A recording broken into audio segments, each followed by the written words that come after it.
Hello, BookTube. Well, it's the day after a blizzard. I always feel slightly dazed, like slightly lightheaded, like the day you leave the hospital. The snow flew furiously out of the sky for 24 hours, piled up everywhere, made most stuff yesterday impossible to do. But it's melting today. There are mountains of it, but it's melting today, and mail has started to come through. So, although I thought to preserve the flow of normality, we would open some packages together and see what we've got here. So much to talk about. I've been seeing all sorts of things that I want to talk about. But for now, we'll, whatever this is, it's certainly got a lot of material to it. Oh, okay, all right. Okay, all right, this is, all right, we're starting with a very good object lesson. A very good object lesson. Okay, so the problem material has a long interview and a bunch of other stuff, and a and a photocopy of an article written by the author for Good Dog magazine. Okay, I'm sure this was sent out to everybody, but it looks like it was specifically engineered to muster my goodwill. And that's, if it were, well, of course it wasn't, but if it were, it would be well placed, because this is an author whose last book did not please me. This is The Line That Held Us by David Joy.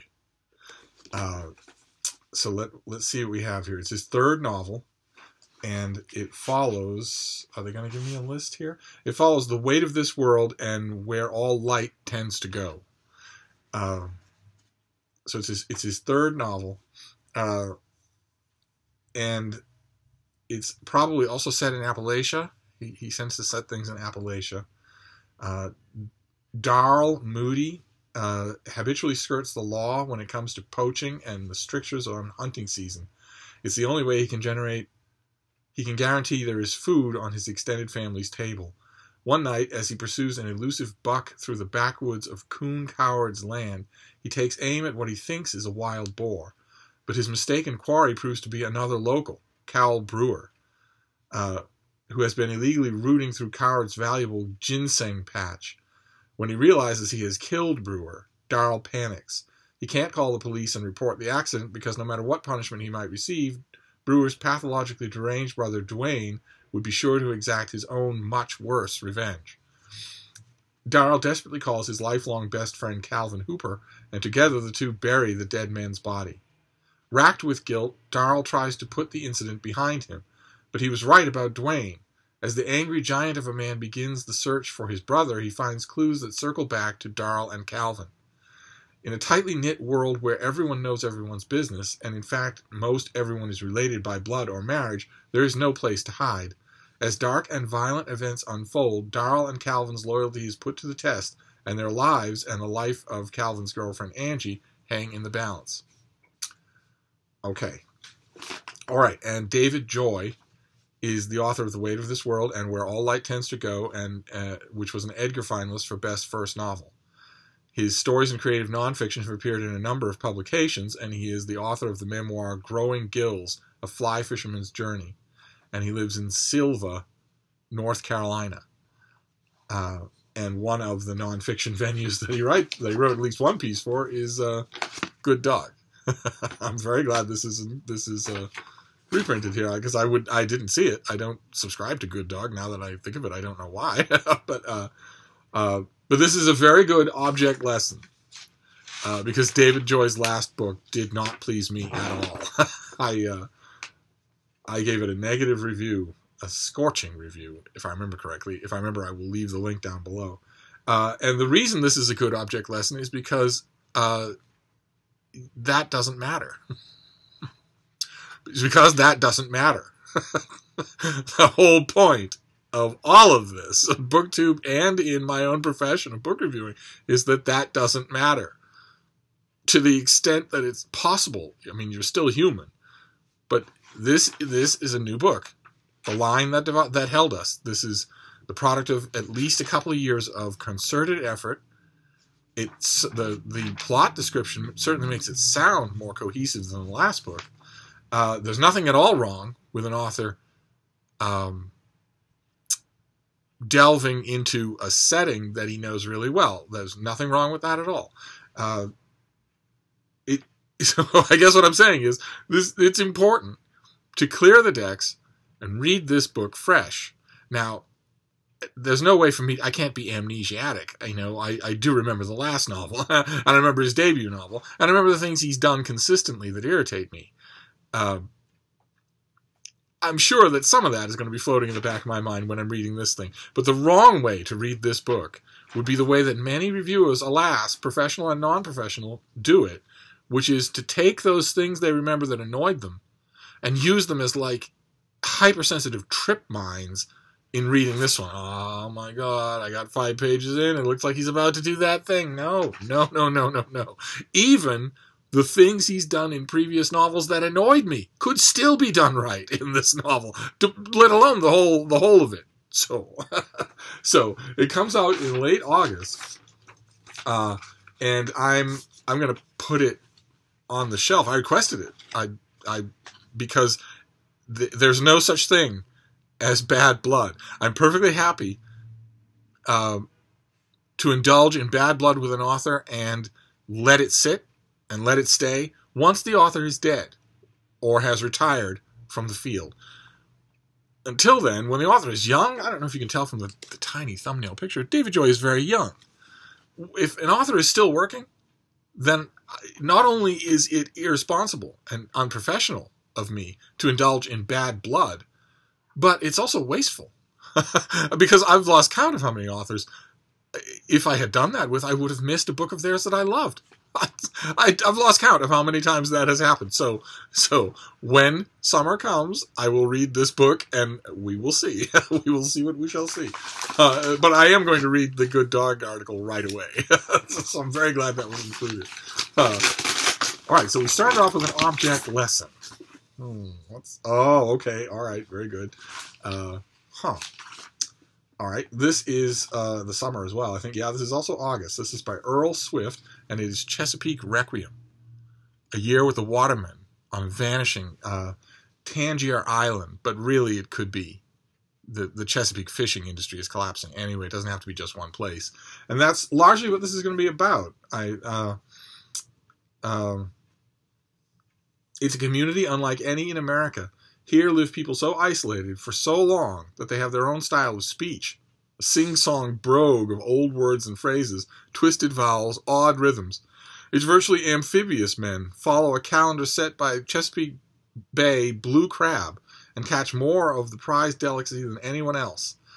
It is a near theocracy of old-school Christians who brook no trade in alcohol and kept a major movie from filming in their midst over scenes of sex and beer. And not least, this is one big extended family. All but a few islanders can trace their lineage to a single man. For 240 years, they've occupied a speck of mud and marsh that nowhere reaches more than 5 feet above the tide, seldom tops 3, and most often fails to clear 1. I don't know if you heard that, but that was a raft of snow melting and falling off the house. Now it is washing ever faster into a bay on the rise. What's more, the island is slumping, actually subsiding into the Earth's crust. Full moons pull water not only over its edges, but straight up through the ground, turning yards into ponds. In fact, the lower Chesapeake's relative sea level rise to the 1-2 punch of water coming up and land going down is among the highest on Earth, and all of the towns and cities situated on the estuary, none is as vulnerable, none as captive to the effects of global warming as Tangier. So you see, this is a portrait of a doomed community. And you would know that it was doomed even without all of the environmental stuff by the inbred nature. The idea that little pocket communities that have their own patois and their own blood relationships and their own clannish exclusiveness, that's ending. That is ending. So these people would be doomed anyway. But you see from the headlines, the headline grabbing publicity talk, that they're facing natural catastrophe as well. In addition to which, the fishing stocks, the blue crab stocks, are depleted. They're less than 1/10 of what they once were. So none of this is going to last. Their land is literally disappearing. Although they the headline grabbing goes a little far. Of course, tectonic subversion is not caused by global warming. but one way or another, I've read, there have been 2 or 3 classic works on the Chesapeake fishing industry over the last 100 years. And believe it or not, despite that description, they actually are fascinating. I am now reading, in the last 2 months, I have read probably 5 books on dying fishing industries in different parts of the world. They all have the same message. And the messages would have been utterly inconceivable to any fisherman before the 20th century. Just utterly the one basic thing before the 20th century, the one basic assumption. The thing that was understood of all was that the ocean was inexhaustible. That the waters, the lakes, the estuaries, that everything was inexhaustible. And that's not true. And people are starting to write books about it. Can't help but notice from the folks at Day Street Books, an imprint of William Morrow, that some people have been getting whole press kits with this book. Pretty folder. In addition to the book. Not me. I just got the book. That's right. That's all I really need. So that's fascinating because it splits me down the middle emotionally. On the one hand, I have nothing but sympathy for people whose whole world and livelihood is disappearing through no fault of their own. But on the other hand, I can't stand the kind of Hatfield and McCoy clannishness that just dares the world to do something about it. It's the opposite of reaching out and adapting. Just drives me nuts. So I'll be like a bowstring reading the thing from beginning to end. And I don't know that I'll be reviewing it except for Open Letters. I will certainly give it due credit on Open Letters, unless one of you wants to review it. I've got an avid fisher person out there who, especially someone who's fished on the Chesapeake, feel free if you want to give it a try. The Open Letters review door is always open. I'm reviewing a couple of books on dying fishing industries for other venues. I don't know that I'll be reviewing this for anywhere other than home. But home is doing better every week, which I imagine I owe a lot of that to you. But it's just delightful. Just delightful to see that Open Letters Monthly, the online literary journal that I helped to found 11 years ago, it's wonderful to see that part of that is continuing, and that the continuation is, I mean, it's early days yet. We started on the 1st of January in 2018, so, it's a third of a year. That's hardly anything, but it's a healthy start, and that's very nice. So what else we got here? Oh, good. Okay, all right. I requested this as well. This also comes out in the summer, in June. It's hard for me not to break into tears when I mention the summer, June, let alone August, because there are mountains of snow outside, and it's partially melting, so it's falling everywhere, and the sidewalks and gutters are running with snow melt, which you might think would be picturesque and whatnot, but tonight that's going to freeze, and then my puppy is going to want to go out at 7 in the morning, and I'm going to be penguin walking the whole way, worried that I'm going to fall and crack every bone in my body, and it's middle March. I don't mind that, but I associate it with the winter. It's the middle of March. We're on the doorstep of spring. I know some of you have it worse, so I'll shut up now. But this is by Carolyn Elton, and it is Only Human, or Also Human, the Inner Lives of Doctors, which it just immediately struck me because I have known many pre-med students, many med students. I've helped many med students to get through the insanity of it. So I know I've also had occasion, unpleasant occasion, but still, to know a great number of doctors. So the medical profession I feel very close to on a number of different levels. Let's see here. It has the inevitable blurb from Atul Gawande. Let's see. From the TV shows ER or MASH to Grey's Anatomy and House, the medical drama endures for good reason. We're fascinated by the people we must trust when we are at our most vulnerable. In Also Human, vocational psychologist Carolyn Elton introduces us to some of the distressed physicians who have come to her for help. Doctors who face psychological challenges that threaten to destroy their careers and lives, including an obstetrician grappling with his own homosexuality, a a high-achieving junior doctor who walks out of her first job within weeks of starting, and an oncology resident who faints when confronted with cancer patients. So that's an oncology resident who faints when confronted with cancer patients. That's going to make for a long week. Entering a doctor's office can be terrifying, sometimes for the doctor most of all. By examining the inner lives of these professionals, Also Human offers readers insight into and empathy for the very real struggles for those who hold power over life and death. And I think that sounds just fascinating. So I have a feeling I'm really going to like this book. I don't know. It'll depend on the execution. But it comes out in June, and if I like it, I want to sing its praises, because we need more books like this. I'm a stern critic of professional hospital-based medicine. Of course, like anybody, once you've gone through it, once you've experienced it, you see its good and bad sides. The bad sides can be pretty bad.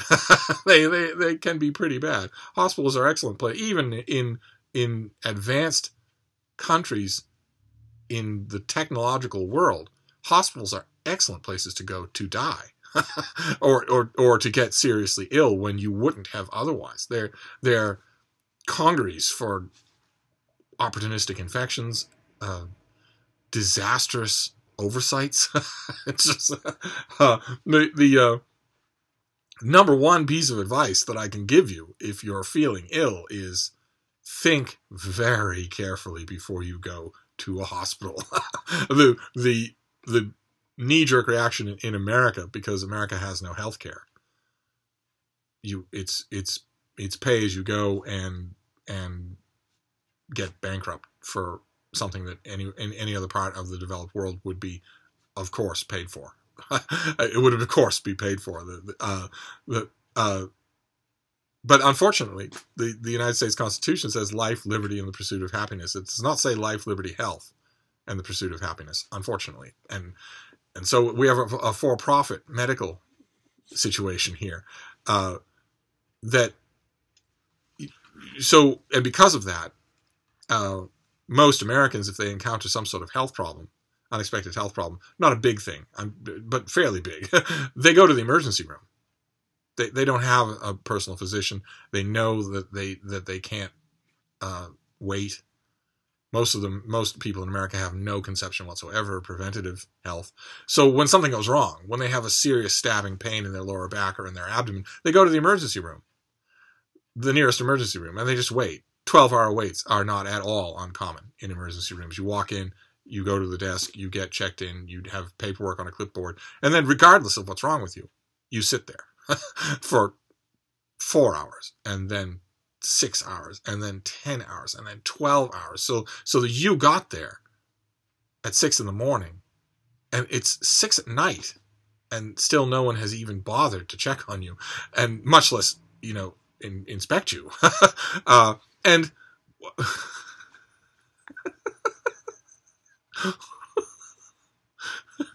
are you doing? What are you doing? And that's the place where you will get even sicker. The emergency room is just swimming in contaminants, in germs and bacteria and whatnot. So on the one hand, you've got the American health system, which I imagine this is going to be entirely about. That on the one hand, you've got that hospitals are terrible places to go if you're sick, and they're terrible places to be because you could get much sicker. But on the other hand, they've also become infuriatingly bureaucratic. Doctors are under pressure to get results. They're under pressure for turnover, and they're often well out of their depth and seeing people without any professional warrant to see them. I think I mentioned on this channel before, I've talked to people who've had this happen to them, and I've also had it happen to me myself, where you're sitting in a doctor's office and you're talking to them about something that's wrong with you. Yes, I'm having a burning sensation all along the rim of my jaw, and it seems to be extending on either side down my throat, and it doesn't really stop me from eating, but it also doesn't ever really go away. And it's got me thinking that I have an inflammation or an infection somewhere that might be important, especially if it's so close to the head, so close to the brain. And you'll be talking about that with the doctor who's, come up in whatever roll call you happen to be in. Not your own doctor, but the doctor that you have been sent to see. And then the doctor will be called out of their office by a nurse to check on something. And if you reach across the desk and swing the monitor around, you'll see that they've been Googling exactly what you've been telling them. They've been doing exactly what you did 10 hours before at home. And you might say, well, a doctor can't know everything about everything, and that what they're bringing to their Google search is far more training and expertise than what you are. I don't believe that. Anyway, this is a look at those people, at the people on the other side of that desk who are, the book says, you're at your most vulnerable. Because you're at your most vulnerable, you're also at your most unforgiving, and you're on edge, and they have to deal with the brunt of that. And like I say, I've known a lot of people going into that profession. So a book that stresses their human side. I hope it's good. I hope it's really good. Let's move on. This is the last one for now. We might have another mail haul today now that the roads are passable. I'm looking out the window and I'm seeing a world that doesn't bear any resemblance to the one I saw all day yesterday. I sat here and looked out the window all day yesterday and you couldn't see anything. And all you could hear was howling wind, and no one was on the road, no one was traveling, there was no hint of sunlight, and certainly business was suspended, just completely suspended, except for my mail truck driver, who made a point of coming early. He made a point of doing rounds before the snow became out of hand. So if I see him later on today, I will thank him extra. But what we... Oh! Okay, great. Fantastic. All right, this is The Perfectionist. See that a light there by Simon Winchester, very famous science writing popularizer, author of The Professor and the Madman. And this is subtitled How Precision Engineers Created the Modern World. Let's see here. The rise of manufacturing could not have happened without an attention to precision. At the dawn of the Industrial Revolution in 18th century England, standards of measurements were established, giving way to the development of machine tools, machines that make machines. Eventually, the application of precision tools and methods resulted in the creation of and mass production of items from guns and glass to mirrors, lenses, cameras, and gave way to further breakthroughs, including gene splicing, microchips, and the Hadron Collider. Simon Winchester takes us back to the origins of the Industrial Age, to England, where he introduces the scientific minds who helped usher in the modern world: John Wilkinson, Henry Maudsley, Joseph Bramah, J.F.C. Ramsden, and Joseph Whitworth. It was Thomas Jefferson who later exported their discoveries to the fledgling United States, setting the nation on its course to become a manufacturing titan. Winchester moves forward through time to today's cutting-edge developments occurring around the world, from America to Western Europe to Asia. As he introduces the minds and methods that have changed the modern world, he explores fundamental questions. Why is precision important? What are the different tools we use to measure it? Who has invented and perfected it? Has the pursuit of ultra-precise in so many facets of human life blinded us to other things of equal value, such as an appreciation for the age-old traditions of craftsmanship, art, and high culture? Are we missing something that reflects the world as it is, rather than the world as we would wish it to be? Can the precise and the natural coexist in society? Okay. All right. So this is The Perfectionist. Let's see his name there, Simon Winchester. Some of those dichotomies are false, of course. Anyone who's ever examined a bird's nest or beehive or beaver dam knows that precision exists in nature. Nature is precision. Nature has a whole bunch of openings and slots, and the ones that precisely fit are the ones that survive. The ones that don't precisely fit are outcompeted by the ones that do, and they don't survive. So some of those dichotomies are false, but that's okay. This it strikes me that could be really good. Did I say when it came out? This is a summer thing too. May. This comes out in May. All right, so we've got the whole of the summer: May, June, and August. That description sounds dull, but the cause I have for hope is that the descriptions of most of Simon Winchester's books, taken on their own, sound dull, and yet he makes great reading out of them. So I'm expecting that to happen here. Okay, great. So we have The Perfectionist. Oh God, the light. Oh my God. The Perfectionist by Simon Winchester, winking in and out of existence. Then Also Human by Carolyn Elton, about the human side of doctors. Then Chesapeake Requiem by Earl Swift, about the dying fish industry of Tangier Island. And then The Line That Held Us by David Joy. David Joy's third novel set in Appalachia. So a nice variety. And I will wrap this up for now. Only 4 books and already hideously long. Goodness gracious. But I will be back. We have lots to talk about. So I'll see you soon. Thank you, BookTube.